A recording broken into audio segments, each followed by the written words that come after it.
Hey guys, LiQWYD here. So today we're going to be doing a snare drum rap tutorial in case any of you wanted to do this. And before we get started, I do want to apologize for the lack of gaming content. Personally, I've sent out a couple videos that Sean's editing right now, so those will be out sometime. But yeah, anyways, for this project you're going to need a pair of scissors, a screwdriver, preferably Phillips head. No, not preferably, yeah, Phillips head. And you're going to need contact paper of some kind. Make sure it can fit your drums, obviously. A drum key, and a lot of patience. This takes a lot of time, so you need to be patient with it. To start off this process, as you can see here, I'm currently taking off the drum heads and all the hardware, and that's kind of what you're going to need the drum key for the most part. Like some certain situations, like the throw off on the other end, and I think that's actually about it, is what else you might need the drum key for. So yeah, I'm just going to shut up and I'm going to let myself remove the hardware.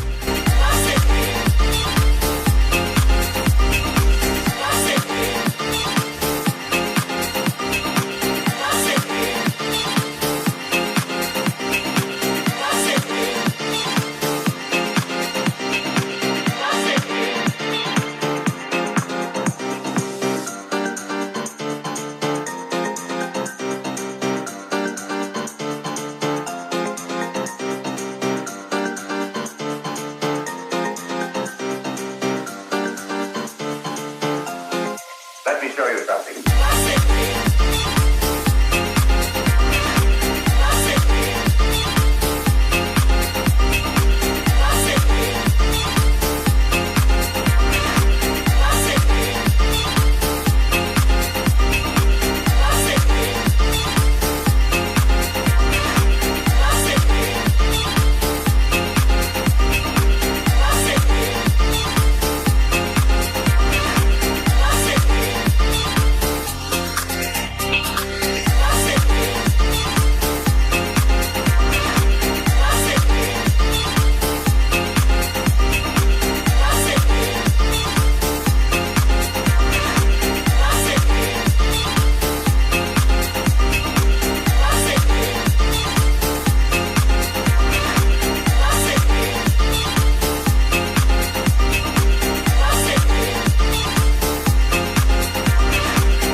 So like I mentioned before, you are going to want to take this badge off. You can put it back on if you want, but for the sake of time, I didn't because the screw holes are really tiny. I will be giving away one of my drum set badges because I did wrap my tom too. And I do have a nice one. I'm going to keep the nice one for me, but I have a slightly less nice one that I will be giving away.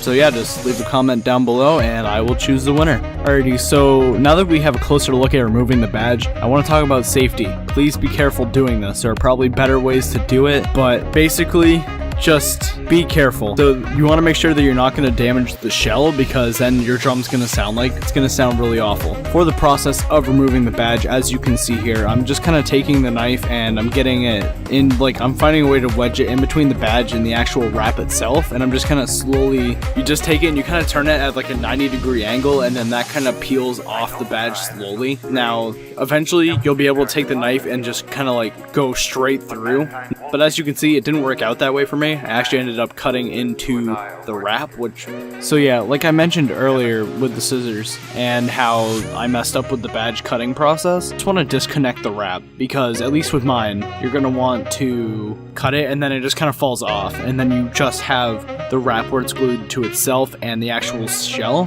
But me, I just firmly grasped it and I just kind of yanked it off, and it worked, so yeah.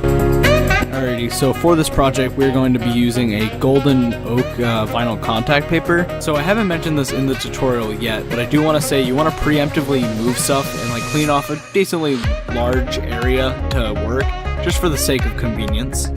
So as you can see here, it did take me a little bit of time to figure out how I wanted to go about actually putting on the wrap, but I figured it out eventually. And the way you want to do it, at least wherever the rim or the hoop, wherever the drum head lays, there will be a little bit more tan than the rest of the shell. And when you take the wrap off, you'll be able to actually see that. Now, with wrapping, you want to be able to line your wrap in between those two tan lines, and then it won't get in the way of the drum head, which is crucial for wrapping drums. You want to make sure that you don't clear that. They're also called bearing edges, so you want to make sure that you keep that bearing edge completely free of any wrap.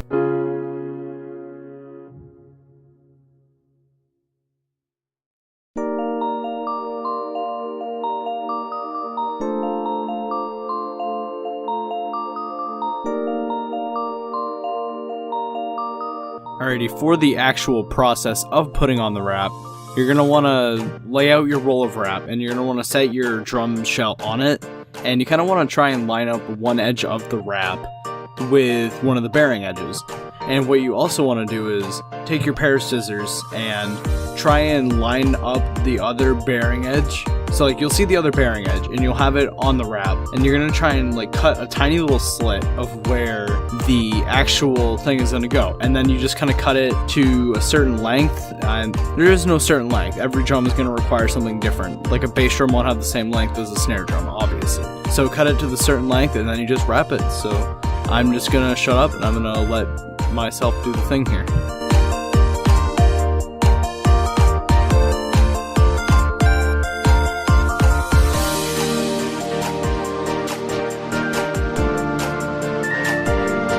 So there are two ways to apply vinyl paper to avoid bubbles. One way is you can like take your hands and you line it up the way you want it, and then you just kind of press with your hands from the middle out, and that's one way you do it. You can also use a credit card and just kind of slowly edge it along the paper.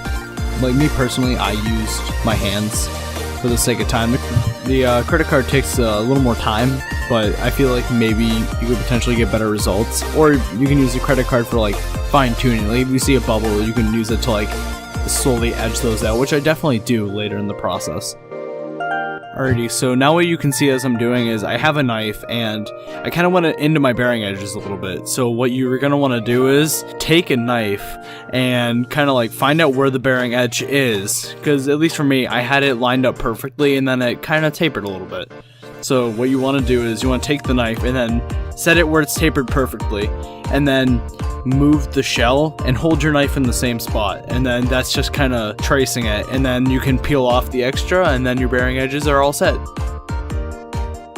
Alrighty, so now you put on your wrap and now we have to actually poke the holes back in, because you can't throw your hardware on like this. So at least for me personally, you're going to want to start with the ventilation hole, and I say that because A, it's the biggest one so you can see it easily. And the way that I do this, so basically the way you're going to want to do this is if you have a light source, you're going to have a much easier time, because you use a light source and then you can actually see the holes through the wrap, and that's very helpful.